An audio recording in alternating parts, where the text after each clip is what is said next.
there is a collision of the digital and the physical worlds. I could go out and I could invest hundreds of millions and billions of dollars in the tech. It doesn't matter if you as a customer walk up to a car and it's damaged or it's dirty. It just doesn't matter, because at that very point in time, that point of inflection, you just hate the brand because that's not what you expected. Welcome to Technovation. I'm your host, Peter High. Our broadcast today features a panel from our Meta Strategy Summit held on October 29th. The conversation covered the topic of artificial intelligence-driven customer experience. The panelists who spoke on the topic were Ravi Simhambhatla, the Chief Digital and Innovation Officer of Avis Budget Group, and Martha Poulter, the Chief Information Officer of Royal Caribbean Group. The session was moderated by Meta Strategy Vice President and Southeast Office Lead, Andrew Crucell. I hope you enjoyed the conversation. So we wanted to start our discussion talking about AI-driven customer experience, but we wanted to start there because we have a couple folks joining us today that have some really neat examples of how this is already being applied.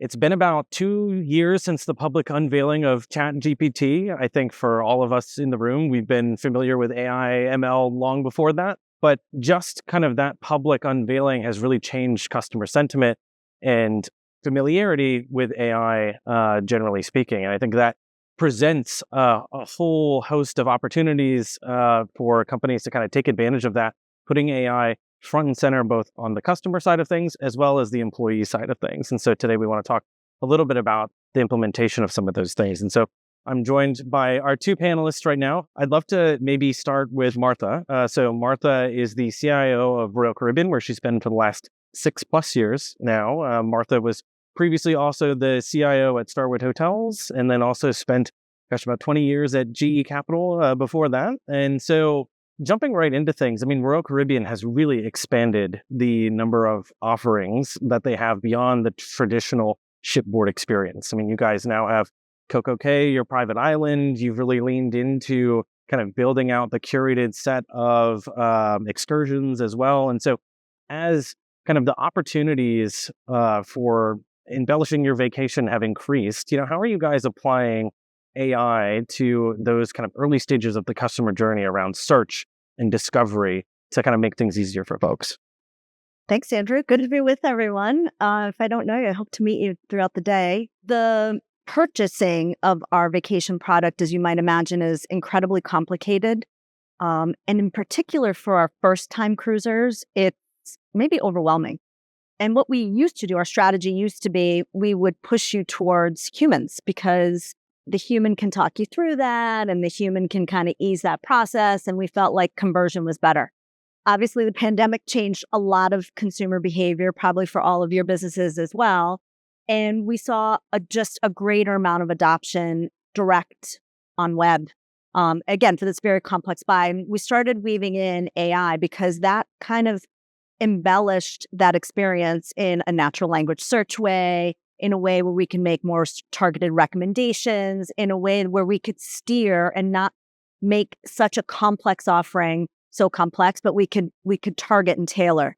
And so that's proven to be incredibly powerful. Our customers have taken to it like, fish to water, and it has taken our conversion for web through the roof. Which is amazing because you can think about how many SKUs we might have. It's thousands, even on a particular ship, it's thousands. And so that part of the journey, it's also helped us segment the journey.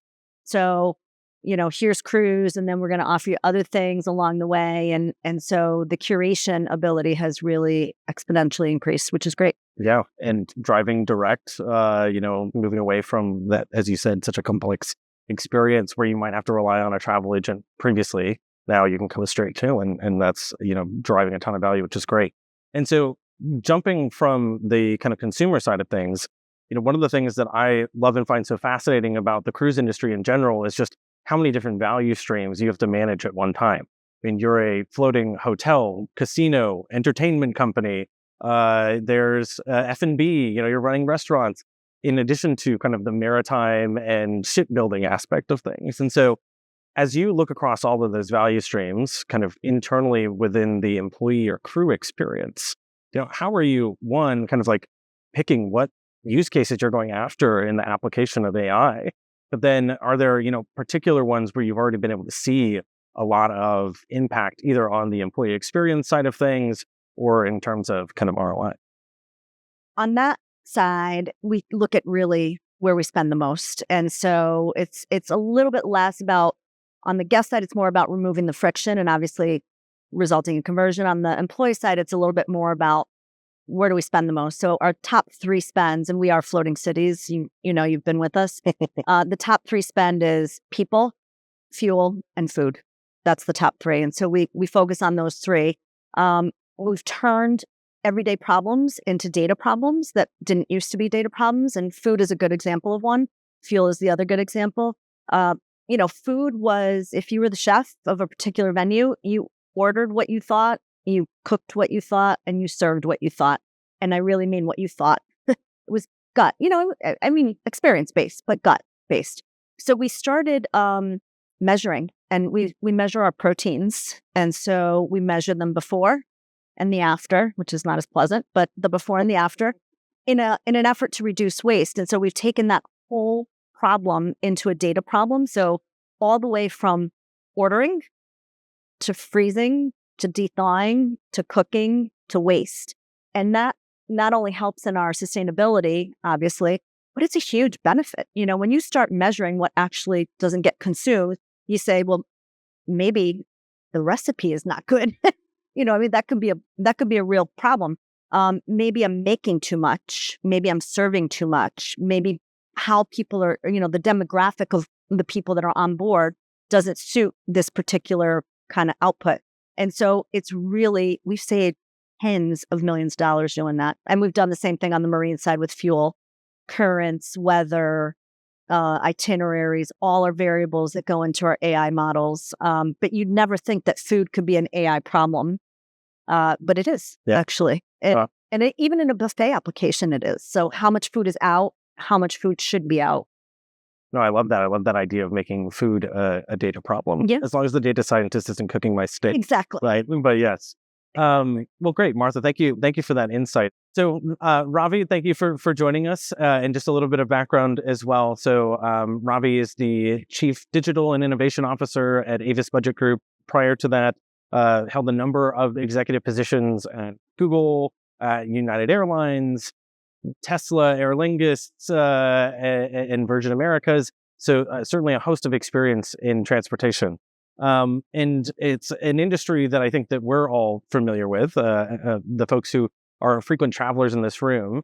But I'd love to kind of come back and talk about the early stages of the customer experience with you as well. And for maybe less experienced travelers kind of navigating, how do I select a car? What are my different options, et cetera?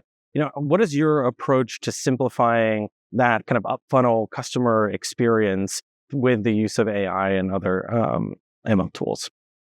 Thank you for having me. I'm very new to the car rental industry. I spent about 18 years in aviation, but from a AI-based customer experience kind of enhancement, what we're looking at is, at the end of the day, putting the best offer in front of the right customer at the right time with the highest probability of conversion. If you go to brass tacks, we're a for-profit business. And so for us, everything we do is kind of tied with outcomes. And our outcomes are, okay, how can you make our customer experience excellent as best as we can using technology, AI being just one of the variations of tech out there, to drive satisfaction, NPS, loyalty, and therefore completing the virtuous circle of them coming back to us in the future. Just want to caution one thing. In my world, there is a collision of the digital and the physical worlds. And I could go out and I could invest hundreds of millions and billions of dollars in the tech. It doesn't matter if you as a customer walk up to a car and it's damaged or it's dirty or it smells like weed, as it does. It just doesn't matter, because at that very point in time, that point of inflection, you just hate the brand because that's not what you expected. So for us, and my responsibility to my board also is bringing these worlds together to make them the best possible experience for the customer. AI plays a huge role. And as we get deeper into the conversation, it plays a huge role in certain areas. For the most of the other areas, it's just a lot of white noise that I tend to ignore because, it needs to be ignored. And so on that point, in our previous conversations, you mentioned kind of more on the employee side of things. There's actually a couple use cases that you guys already have in production. It might maybe because it's a little bit of an easier bar to clear in terms of using data and kind of changing the employee experience. Maybe speak a little bit about on the employee side, less so on the customer side, how you've found some opportunities to implement AI. Sure. I'm a little bit of a traditionalist here, as you can tell by my gray hairs. But I firmly believe that satisfied customers are an ultimate consequence of great product and satisfied employees, especially frontline employees. And in my world, where the rubber meets the road literally is at the front line, at the counters where customers come, where our agents help our customers get on their journey. So we've done a couple of things, and I would say AI and LLMs and machine learning are the bedrock of it, but we don't talk about it as much. And there are really two facets to this. One is very important to us, which is automated damage detection. We would like to know, as our cars leave our property and as they come back, was there any incremental damage? If there was incremental damage, what is the attribution? What's the cost?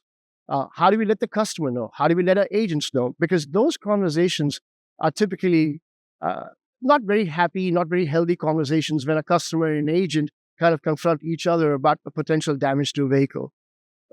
Cars cost a lot of money. We all have our personal cars and we hate them getting damaged. As a company, we too hate our cars getting damaged, but we would like the right attribution. So today, in 5 of what I call lighthouse cities in the United States, we have cameras on the ingress and egress paths of all the lanes in these facilities, and they take videos, real-time videos of every angle. There are 10 cameras in each post on a lane, and there are 2 posts in each lane. And near real time, in about 7 minutes, we get a full-blown disposition of damage, incremental damage to the car. And that's really helpful for our customers. It's also very helpful for our employees because, again, like I said, the conversations do not have to be caustic anymore. As we move forward in time, we just launched a new app a few weeks ago. It's quite brilliant. You should all check it out. But it's just the foundation of what we want to do. We want to give the power to our customers. So, typically, if you've rented a car, some, if not many of you, would go around, take pictures of the car, et cetera, just so you don't get dinged by us when you return the car. In this case, now these pictures will be attached to your contract, and the damage will also be identified automatically for you. So you don't have to do anything. All you have to do is take pictures, and we give the same facility to our employees to do. So at some point, the only way we can scale out is to literally crowdsource it to our customers and to our employees. So that's one angle. And we're using AI-based detection. We work with a phenomenal company in Israel. If you guys are interested, it's called Raven. They're wonderful. The detection is really, really accurate. On the other side, so globally, we have about 600,000 cars in our fleet. If you have physical assets that are not being utilized, meaning they're not in the hands of a customer who's renting them, they're actually costing your company money. So for us, one of the biggest things that we're working on right now is what's called asset utilization. How do you maximize your car? How do you ensure that your car is on the road with the customer for the greatest amount of time? Over the last 10 years, our utilization has reached kind of a ceiling of 70%. So 70% of our cars are utilized, at any given time. So we hit this glass ceiling, and we're kind of really asking ourselves why. What's wrong here? Why can't we go to 80, 90? And it turns out it's data. It's how timely the data needs to be, how timely it needs to be crunched, and how quickly decisions need to be made to move the car from one part to the other. So we have rental operations, which is what you guys see as customers, but then we have fleet movement. From rental, the car needs to go back to get washed, or it needs to go get tires changed or oil changes. So we need that supply chain area. And then we have fleet movements. So these 3 areas need to come together any given time to have the greatest and most efficient impact on when a car gets returned by a customer and how quickly it comes back to be ready for rent. And so that's what we're working on. And we're working with, I'm sure you guys have heard this company, Palantir. They have quite a robust AI-based modeling and prediction system that we are using. We are, by December 31st, we'll be in 4 lighthouses in the United States. By the end of next year, 20. By the end of 2026, globe meeting. We operate in 178 countries across the world. So we'll be pushing this tech out everywhere. That's great. Yeah, I love some of those examples, Ravi, in terms of kind of just avoiding some of those awkward conversations. How can you remove some of that friction from the experience? So thanks for sharing those. I'd love to go back and ask you a question, Martha. And so now we've heard from another kind of travel and hospitality company as well, and it's a unique industry in that the decisions that one makes really affects everyone. When someone travels, the airline experience, the rental car experience, the cruise experience, they're all connected in the mind of the customer. And so how do you see sort of investments, whether it's from Avis Budget Group or an airline, et cetera, kind of influencing the direction that you're taking in terms of applying AI to the customer experience overall? Yeah, I mean, look, I think we share a lot of the same problem sets. You mentioned asset utilization. We have the same problem. The problem sets are very, very similar if you start sort of abstracting them. And we do think about the vacation experience as a package experience, meaning wing to wing, right? From the time you leave your house to the time you come back, because every part of the journey affects NPS, quite frankly. You miss the ship because the airline didn't get you there on time, you're going to be upset. And so we are looking to stitch it together, if you will, by doing some packaging work, by targeting. You mentioned targeting earlier. Same thing, targeting. Would a package be more helpful to you? And then we guarantee seats, as an example, on airlines. So we have wholesale purchasing of product, a transportation product, to make the vacation seem a little bit more seamless from wing to wing. So all of those investments help, the inputs and outputs help on both sides and help the customer experience, which is, quite frankly, what we're all really, really worried about. On the employee side, we think a lot about how to not bury people, because if you think about one of the things we get the best feedback on is our crew members, the interaction, the eye to eye, the engagement, wow, it's amazing how they treated us, how they made us feel. We don't want to ever lose that.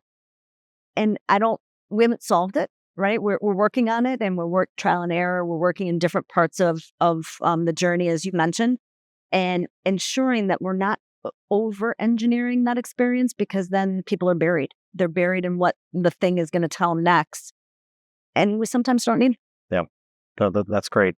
And I almost want to jump back to you, Ravi, and just, sticking to the theme of travel and hospitality, understanding, do you feel like there are any inherent advantages in your industry, whether it's customers' readiness to accept the technology and the accessibility of data, et cetera, especially compared to something like healthcare, where it's highly regulated and data is maybe a little bit less accessible, or at least how data is used in the eyes of the customer, patient changes. Yeah, I mean, certainly the idea is to really abstract the tech away from the customer. They don't really care about the tech. They care about outcomes. What have you done for me lately? And the outcomes can be tech-enabled and or human-enabled. We are also regulated, but nowhere near as much as healthcare for all the obvious reasons. So healthcare has a series of challenges that they have to overcome to kind of adopt this technology and kind of mainstream it into, I would say, patient interactions. Similarly for us, we say, yeah, we're doing damage detection. We're using AI for that. All right, great. What are the outcomes? And so when we look at that from a pure financial perspective, our outcomes are, between $300 and $500 million a year in savings on damage. That's an outcome for us.